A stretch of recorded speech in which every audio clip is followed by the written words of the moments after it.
Hi, good morning everyone. Thanks for joining us for our little discussion this morning on governance and how it can be used as a tool for effective growth. And I look forward to quite an exciting time. There's nothing much better to talk about than governance as the first thing in the morning. So really good to have you on board. So just doing quick introductions. My name is Alicia Perez. I have a background in computer science and have had the opportunity to work with Symptai Consulting Limited for the past 12 or so years, mainly doing IS assurance services and supporting business transformation initiatives. I currently direct our services under IS audit and security. A little background on Symptai. Symptai is an independent audit and security company. We were founded in 1998, and just this week we celebrated our 20th anniversary on February 26th. So we have essentially become an industry leader in technology solutions, both for assurance, security, and business processes.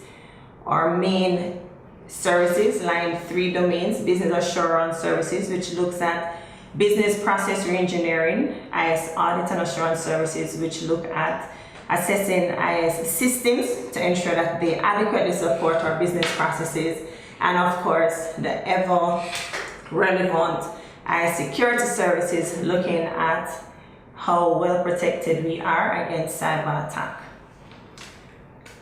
So this morning we want to talk a little bit about the practical use cases for applying governance principles and concepts to achieve growth. The outline, we're going to talk a little bit about what is governance.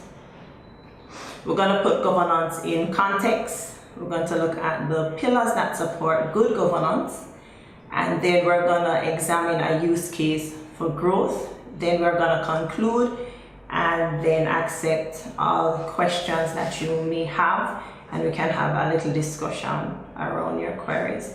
So I have prepared a 30 to 45-minute presentation, so I don't intend to be too long on the theory, and look forward to your questions and feedback. So let's put the discussion this morning in context. What is governance?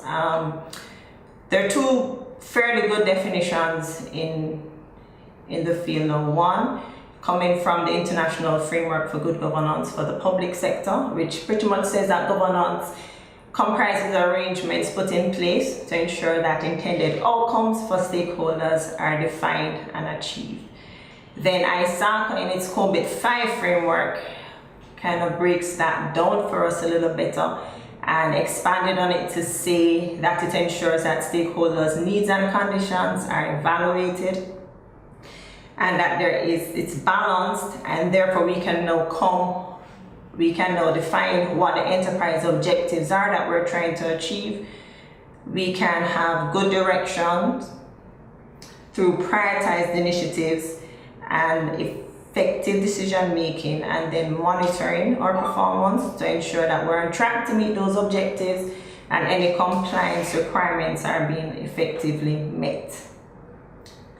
That being said, as a definition for governance, let's look a little bit about what a typical business process looks like. So all business processes have four main stages. Firstly, there is some raw material that comes in the process. Then we use that raw material to create a product or service, and that has some value to our marketplace. We exchange that product or service for something that is valuable to us as an organization, and then the cycle continues where those inflows are used to maintain the business or expand the business through growth.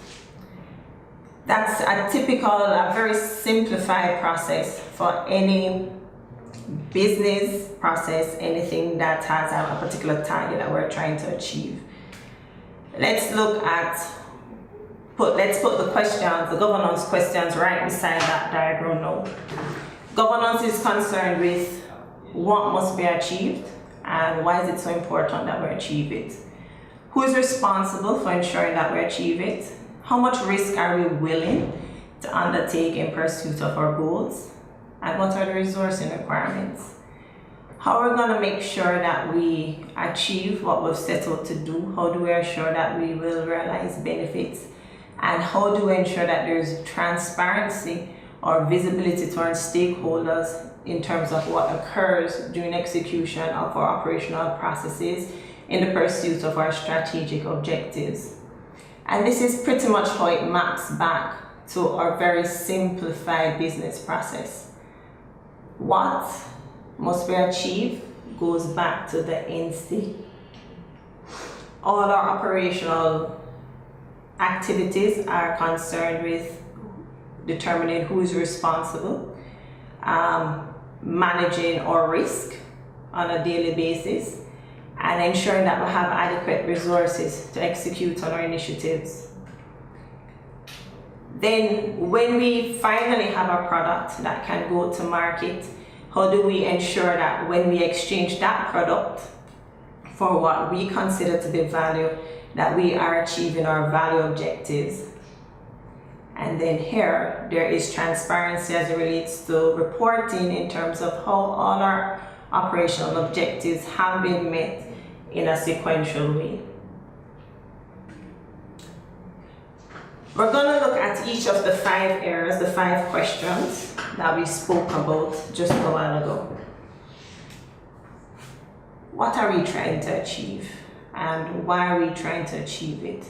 It's probably one of the biggest questions that any organization can ask itself. It is the response to this is the call to action for all your operational entities and role players. It is a call to action, it's a catalyst for whatever necessary culture change or behavior reforms that must occur for us to achieve a particular target state. It has to be something that motivates your organization to act. But we can be very excited and very motivated. But if we're not very clear on what it is that we're trying to achieve, then we will end up in chaos. So we must be very, very specific in terms of what is it that we're trying to achieve in terms of the targeted outcomes, and we'll pull on the SMART definition for how outcomes should be defined. They must be specific, they must be measurable, they must be achievable, relevant, and time-based. Secondly, all our targeted outcomes as a portfolio must also help us to conclude that we're doing the right initiatives to achieve the target objective or our target end state. The underlying framework as well, which is very important, is what is the value system for our organization? What are our thoughts on ethics? What's our thinking on respecting the rule of law, even under circumstances where we can get away with it? What is our posture on integrity? It's one thing to say that we have policies and procedures in place, but we can never legislate everything. We have to define a code of ethics, a code of conduct within which our management team, our employees are very clear about, and on which they can operate and make decisions even when we don't have a very clear rule to guide them on what is the right thing to do. So, recap, very first thing, what is it that we're trying to achieve? And we break that down into something that is very specific, very measurable, very tangible. And there is some evaluation to ensure that all those initiatives that we have in our portfolio of things to do are actually the right things to do to get us to our target state. That must be underpinned by what is our value system, what are the lines that we won't cross as it relates to integrity and ethics, and the more softer aspects of doing business. And thirdly, it must be a compelling call to action. It must be something that our team can rally around. Secondly, who is responsible? If this isn't clearly defined, then it's easy to have handoff, people not accepting ownership, and then nothing gets done because everybody figures that the other person will get it done.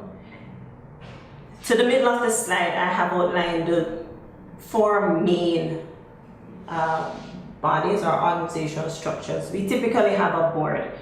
The board's responsibility is to protect the prosperity, the value of the company, and the interests of the owners and the stakeholders. That responsibility has been delegated to the board of an organization by the owners and the stakeholders. The board usually then appoints or establishes governance bodies. And a lot of us will aware for internal audit committee or project steering committees and a whole slew of other committees that just ensure that everything operates as it should. Those bodies set the direction and monitors the performance and as it relates to compliance, conformance with what our regulators have said should occur and what internally our policy framework says should occur. The next tier is our management structure.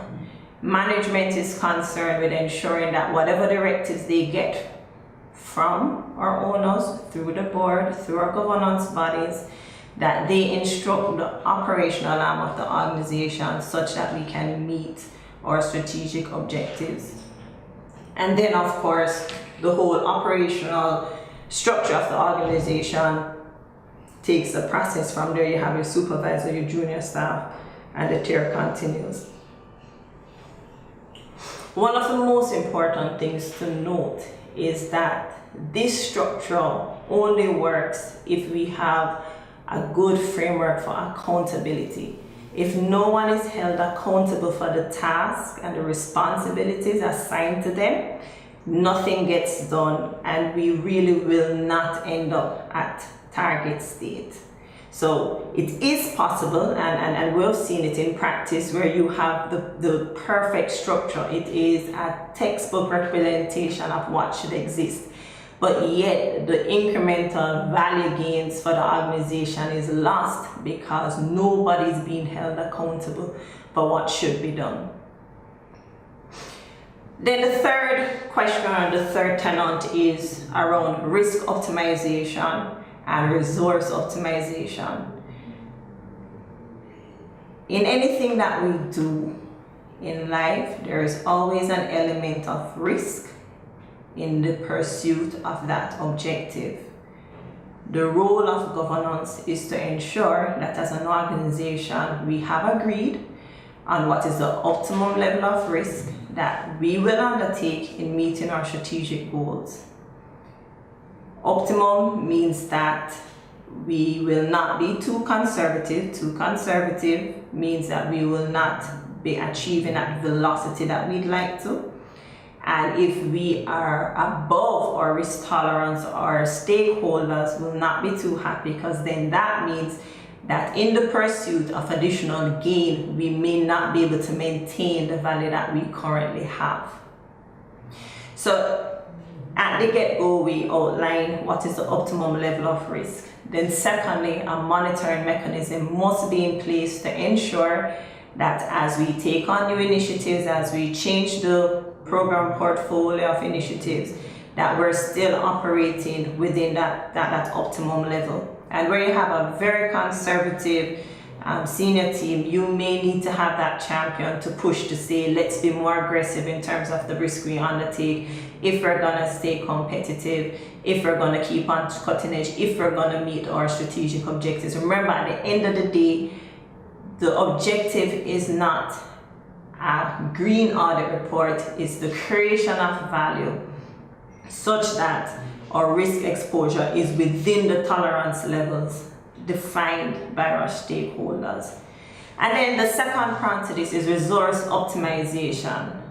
We need to ensure that we have the necessary capabilities and capacity to take our organization forward. And one of the downfalls that we typically see in practice is we establish a really awesome strategic plan. We have been diligent in doing our tactical plans, etc. But we have not as diligently planned out the resourcing that we will require And resourcing not just speaks to your human capital, it also speaks to the infrastructure that must be in place. So we have targeted in our strategic plan supernormal growth as it relates to sales and services, but we have not looked at whether or not our IT infrastructure, for example, can support that velocity or that volume of business. And similarly, even for people, in the context of technology, we sometimes do not adequately consider that skill sets change in terms of what our people know about the available technology, and to really stay competitive, then we must have a highly skilled workforce, whether we maintain those internally or we do that through outsourcing. So it's very important that as we plan to move our businesses forward, that we adequately consider the resources that will be required to do the necessary activities and to be a part of that transformation process. And for lots, and particularly as it relates to human capital, you have to give some space for them to come up the learning curve. So it's not just acquiring the skills in a lot of instances, but also the competence in the area to actually execute at the rate that we will need as we transition to our target state. Most instances, target state usually means greater volumes of business, more revenue generation, and a bigger demand on our operations than where we currently are. Let's look at the fourth consideration. How do we ensure that we actually realize what we had intended to? Benefit realization. Key requirements: there has to be a clear line of sight for how we transition from where we at to where we need to be. And let's talk about this a little. We can't have an initiative outlined on paper. We typically have that supported by a project plan. But a lot of times, all the aspects that went into a business case as justification for initiative to be done is not all the time included in the project plan for that initiative, and we do not develop supporting business a benefit realization plan. And what that leads to is that the project is completed sometimes on time and within budget, but the business still does not realize the benefit of the initiative because there were some other prerequisites for the actual value to be created. Let's look at an example. You would like to start producing, you're in the manufacturing business and you are producing widgets for sale. You've looked at the industry and you've said, well, everybody has upgraded their technology, we need to be producing more widgets. So you say, okay, we're going to get a new tool that can produce more widgets. We go out and we have a big project plan around changing our infrastructure, our technology, our machinery to produce more widgets. We do a project, the project is successful, the widget machine is in, and we can produce more widgets. But we did not consider that the marketing arm of the business would have had to be engaged to contact our customers to let them know this new capacity and create the sales to tap into that new capability so that we can actually realize value. So what you can end up having is that we have quote-unquote successful projects in terms of execution, but the value not being created. One of the ways that we ensure that that does not occur is, one, ensuring there's clear ownership of the benefit realization. So a lot of times you have clear ownership in terms of the project and the project sponsor, but that sponsor needs to also outrightly own the benefit realization, and where benefit realization is probably outside of their functional scope, then the benefit realization plan will speak specifically to all the role players that need to be involved in that realization process. Secondly, we need to have a monitoring capability in place to consider those prerequisites. If a particular activity is a prerequisite to us creating value, then that needs to be monitored. in a timely basis, so that if there's any corrective action that needs to be taken, if the realization is threatened, then we can make the corrective action and be on track for objective achievement. And the last thing that I alluded to before is that when we speak about persons being held accountable, it can't just be held accountable for the creation of, accountable for just the execution of tasks, but creation of the promised value. So it's not just okay to implement the machinery for the new widget manufacturing, but to actually realize the uplift in sales. Then the final piece is looking at transparency. How do we ensure that our stakeholders have access to the information that they need in a timely manner, so that we can have effective, efficient decision making? A couple of things that will ensure that the reporting lines are established. We're very, very clear on what the information needs are for different stakeholder groups. Different stakeholders are interested in different things from the organization, and nothing more is frustrating than getting a report that you have to wade through to find the information that you're looking for. You need the information, not necessarily the whole data set, but the information that you need to make decisions as quickly as possible to transition the organization to where it needs to be. A communication protocol also must be clearly established. As human beings, we're very, very happy to share the good news, and we're ecstatic when things are going well, and you have no problem with us communicating that we have closed our projects, the initiatives are on track. When things start to go south, however, we tend to be a little bit more reluctant to share information, and that's actually the point at which you really need to get your stakeholders involved, so that you can, one, manage expectations, and also get them involved in the resolution of things that are causing the initiative to not be successful or could possibly threaten the success of the initiative. And then the third piece of this transparency objective is looking at how easily they can get access to accurate, complete, audience appropriate information.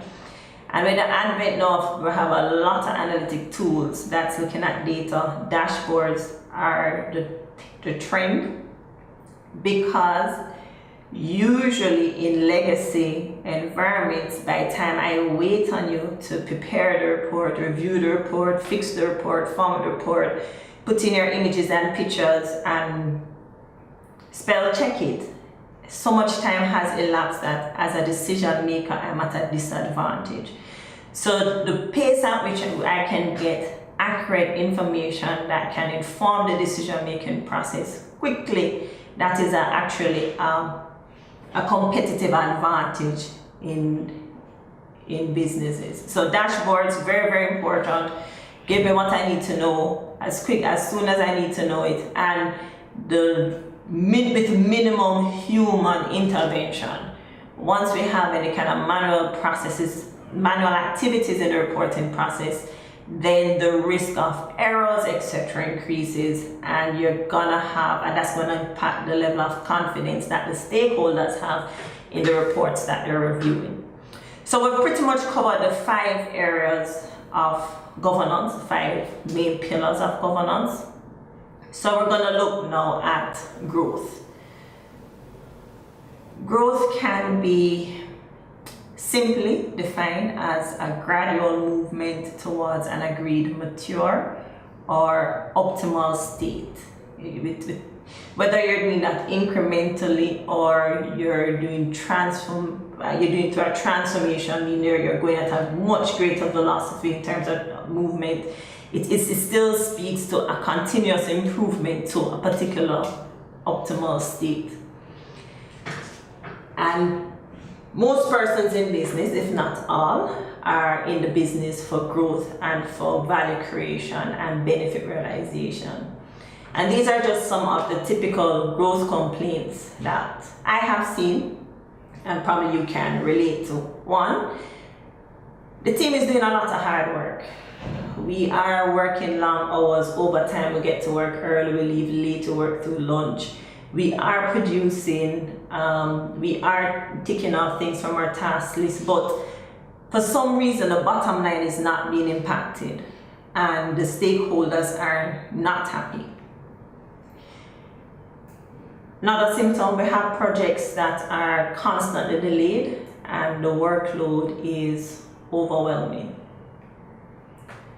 We are bombarded with executive or board level sponsored special audits and investigations. I have been an auditor for many years, so I've been on the other side and I have seen the frustration of operational persons trying to just fulfill audit requests. Now, if you get a lot of those special audits and investigations, you spend a lot more time providing information for these reviews to be done, and that takes away from time that you could be working on either operational things or actual projects and initiatives.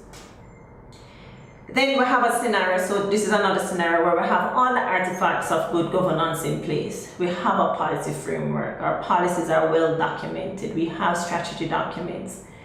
However, the targets are consistently missed.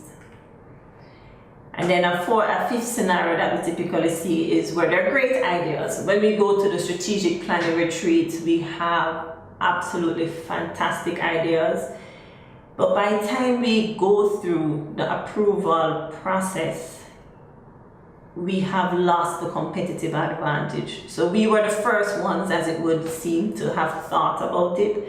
But by the time it has been approved by our various committees, we are a year or two behind, and then the relevance of that solution to what we're trying to do or to use it as a competitive advantage now becomes an issue. All right, so why do we say that governance is really a tool for growth? Let's look at the complaints and let's look at the usual primary root cause for those symptoms. And I'm going to show you, as you look at the slides, you realize that to the right, that image looks very familiar. Those are the same 5 areas that governance is concerned with. You realize that the symptoms on the left are really a root cause. It is caused by bad governance in the following domains. So when we're working hard, but somehow the deliverables are not having the impact that we would like for our stakeholders, in most instances, it's because the work that gets cascaded down to our operational arm of the business is not properly aligned with our strategic imperatives. So no matter how hard you work, the value being created is not aligned with what the business is interested in. And sometimes that has to do with when initiatives come into the portfolio, we don't have a good system of being able to prioritize them so that the high priority, most value creating initiatives get done. Let's look at the second symptoms, where we have projects that are constantly delayed and the workload is just overwhelming. Well, that goes back to sometimes just the whole issue of not doing our resource planning. We planned for everything else except the resources that we need to execute on them. We took on projects without considering that we still have to run the business and everybody cannot be 100% allocated to the project. Then we look at strategic misalignment in terms of priority. Everything cannot be high priority, everything cannot be critical, and sometimes when our senior persons, when we do not take the initiative or we do not have the guts to say deprioritize this initiative, or when we don't have a framework to properly calculate the associated value add of each initiative, then we're not able to properly prioritize because we have no visibility into the incremental value add of each initiative. So that's critical to be able to prioritize. There are just about almost infinitely many initiatives that we can take on, and if we're not able to properly prioritize them, it's going to get cascaded down to operational arm and totally overwhelm it. When you get in executives constantly needing special audits and special reviews, that's usually because there's an element of mistrust. They don't feel like they have access to adequate information. They're not comfortable with the accuracy or the completeness of the information they're getting. They don't feel they can rely on it. And there is usually a concern around the internal control framework that's in place. So this will rarely happen in an organization when there is a properly functioning internal audit function, or there are other controls in place to periodically check, confirm, and assure management that key controls are working effectively, and in instances where they're not working effectively, then the complete information around the risk exposure is communicated in a timely manner. So look at the fourth symptoms, and I think this is probably one of my favorite. We have all the form of godliness, but are still, however, evil. We have all the artifacts of good governance. If you evaluate us vis-a-vis a typical audit program in terms of documentation requirements, we're able to check and tick off most, if not all of them. But those documents are just documents. They do not truly govern the environment. So we do not realize the value that they should have created. And that goes back to sometimes one of two things: the benefit realization process that we spoke about earlier, where we do not have a good process to ensure that benefits promised are actually realized. We have not instituted good ownership nor accountability to ensure that that happens. And then something that we sometimes overlook is the extent to which we have delegated authority. In institutions where there is a high likelihood of micromanagement, then you're gonna have a lot of decisions being bottlenecked at a particular point in the organization and impact the efficiency of processes, impact the efficiency of one decision making and the execution of processes that depend on those decisions. So it's important when we are defining our governance framework or rolling it out, that we are very, very clear on those artifacts, the processes, the practices, the activities must be geared at creating some value. We can't be great at compliance and then not doing well as it relates to achieving the strategic objectives. We are in the business to execute on those strategic imperatives. 5, we have great ideas, takes a long time, and I spoke about that a little bit in terms of roles and the delegated authority. If authority isn't adequately delegated, then we're going to have a bottleneck for decision making. And secondly, sometimes it is a matter of strategic misalignment. If our strategic planning process didn't adequately consider or make provisions for environment changes, then we're going to be starting our projects way too late. And that's particularly true for things that are technology related. You can't try to, for example, move to a Hadoop infrastructure tomorrow morning. It's not going to work. There are too many prerequisites and build out that are necessary before you can transition to that kind of infrastructure.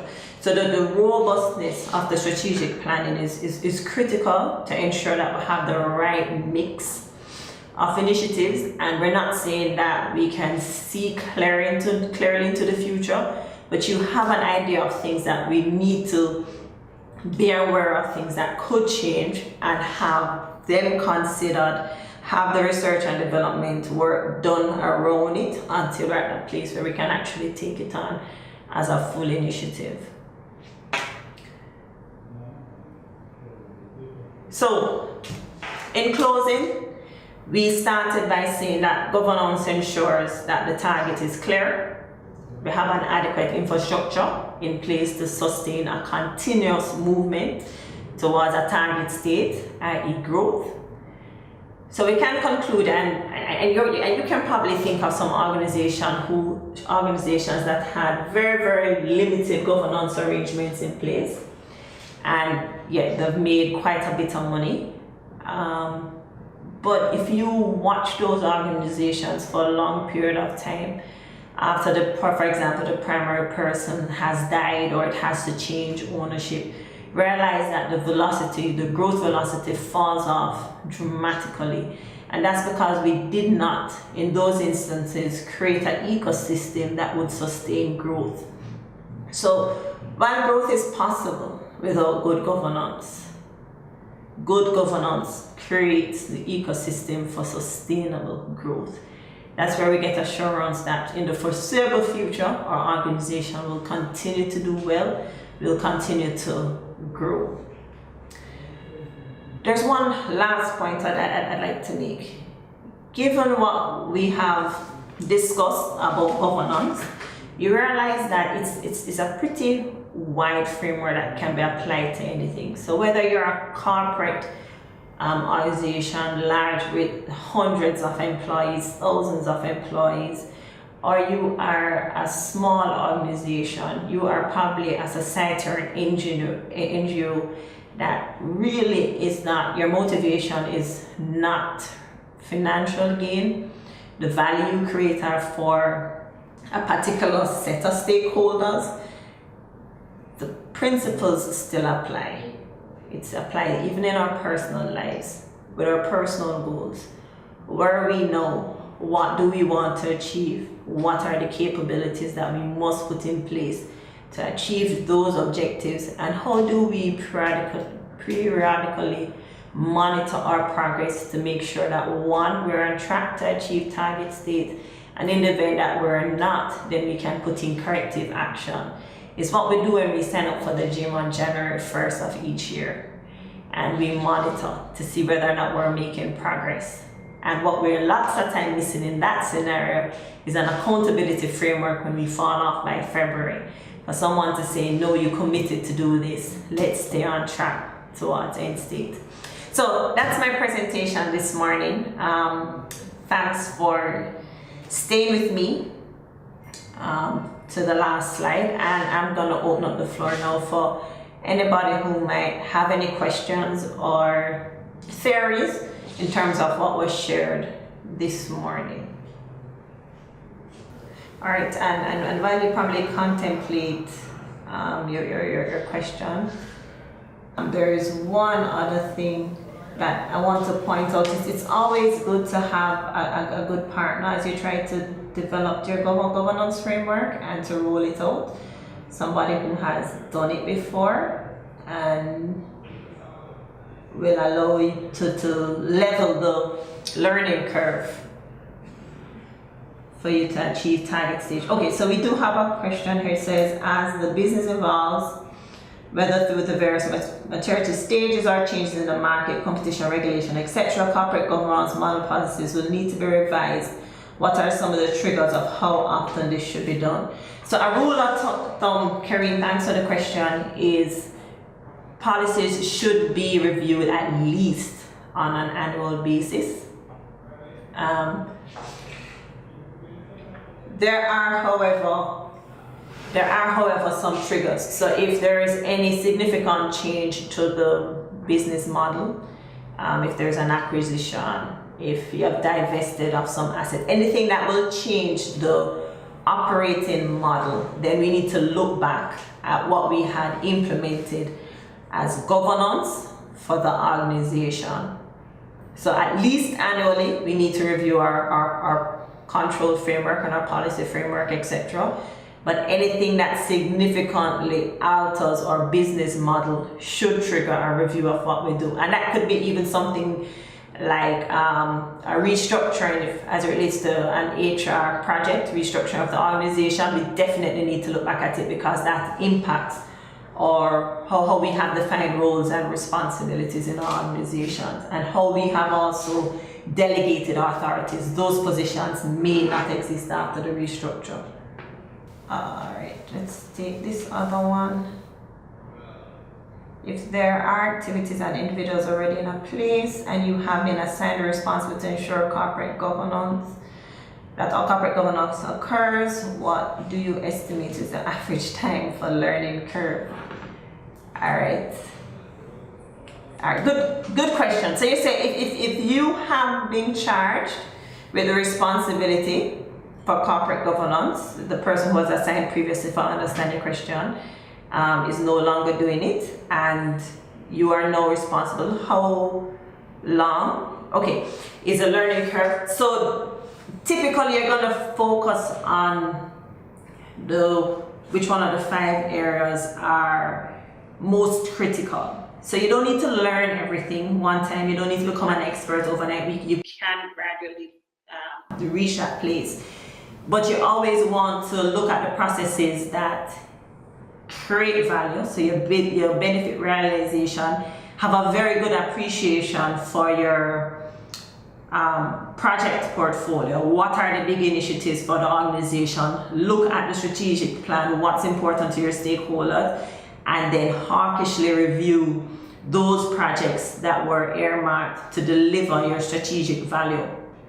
And over time, if you need to come up the curve really quickly, you didn't give me any background in terms of what your experience or skill set would be in terms of corporate governance, or if you worked in an assurance role before. If you've worked in an assurance role before, learning curve is not that steep. If you're totally new to it, however, you may want to engage someone to kind of just help get you up to a place where you can now maintain the environment.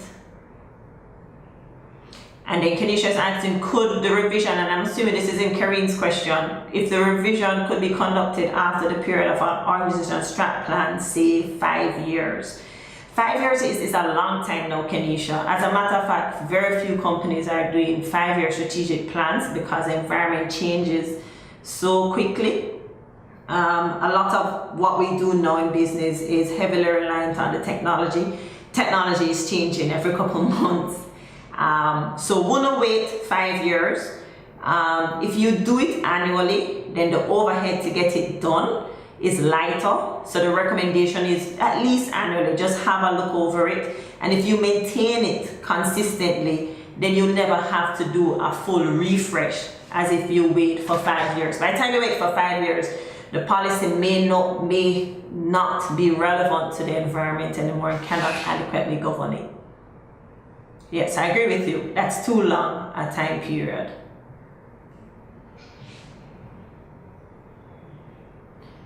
Okay. Governance for small, right. So Kevin is asking if we have a prorated advice package for corporate governance for small, medium enterprises. Yeah. So governance can be as big as and complex as your organization might be, and it can be very, very lightweight. So Kevin, if you think about what it is that we're trying to achieve, your governance framework, if you're a very small entity, can be very light. The objective is not to have a bunch of policies, procedures, structures. That's not the intent. Remember, the intent of governance is to ensure that we get to target state within our risk tolerance levels, pretty much in summary. So there's definitely a more lightweight version of governance for a smaller entity than that would exist for a larger size, more complex entity.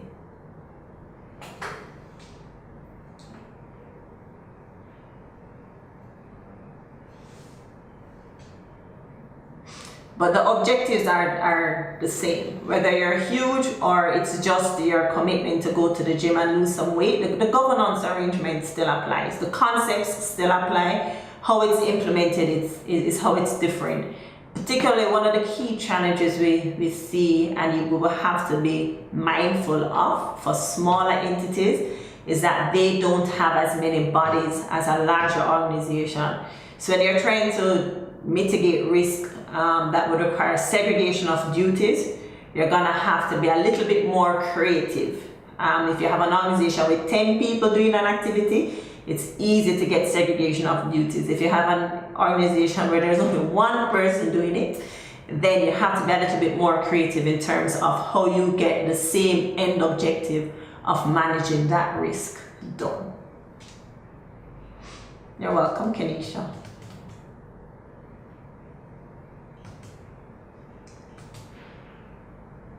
Okay, so I think that's it in terms of questions. I want to thank everyone for joining in this morning. As I hope you leave as excited about governance as I am. And should you have any questions or comments, we will keep checking the feed. So just drop your comments on, and we're more than happy to have a discussion about how we ensure that we get good governance in, because as hopefully you get from the presentation, governance is critical to ensuring that we have sustainable growth, and that is for any entity, any organization, whether it's government, a private organization, or just you know, just some things that you're trying to get done, you know, trying to finish ACC for the last 10 years. Let's just put a good corporate governance structure in place. So let me know what are some of the things that you're gonna apply governance to, and let me know how it works out for you. So thanks tons, and we'll keep in touch.